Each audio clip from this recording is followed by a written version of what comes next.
Zay moa izay olana nisedrainy teo anivon'ny Jules Ferry zay tao anatin'ny fanatanterana ny fambolen-kazo omaly zay fa mbola iresaka mahakasika an'izay fambolen-kazo izay ihany moa isika rehefa ao aoriana kely ny ty ao aoriana kely ao fa hotoizantsika eo anatin'ny vaovao samihafa ny fampahalalam-baovao voatonotoana tao anatina tranga fisolokina roa ny anaran'ny commande ny gendarmerie pirenena dia ny jeneraly Ravalomanana Richard izany ny iray moa tany Betioka Atsimo ary ny iray kosa tany Bealanana efa eo ampelantanany manam-pahefana moa ny mikasika an'io raharaha io fanadihadiana eo amin'ny sarin'ny gendarmerie pirenena. Trangana fisolokina roa samihafa no niseho nampiasaina olona ny anaran'ny commande gendarmerie pirenena ny jeneraly Ravalomanana Richard.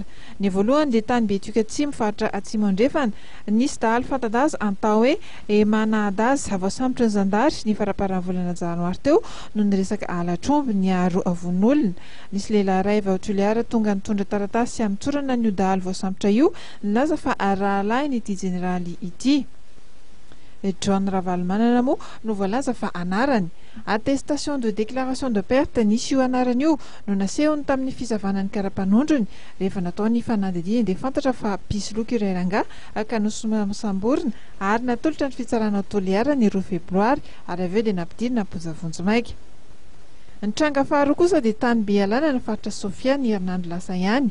Lehilahy iray mitonona ho kolonely no sandy hitanakavanan'ny jeneraly Ravalomanana Richard ihany no laza fa afaka mampiditra mpianatra ho zandary ka vola iray tapitrisa ariary no aloha. Olona 7 no efa nahazoany vola iray hetsy ariary avy. Vao nahazo tatitra ny commande-ny vondron-tompileovana a Sofia ny lieutenant colonel fa bienvenu dia mampanao fikaroana sakana ary atrany ka tratra tao Port Berger ty Pisilokity sy ny vadiny ny 12 febroary. Mandeha ny famitorana amin'izao fotoan'izao ary atolotra ny fampanaovana tsoela ty Pisilokity.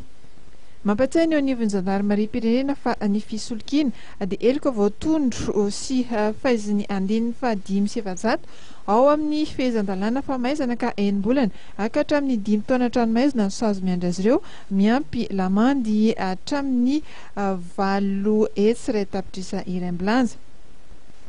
Ny gendarmerie pirenena dia mampafantatra hatrany fa tsy misy vola aloha ny fifaninanana idirana mpianatra ho zandary raha tsy ny sara-pisoratana anarana iray alina ariary ihany.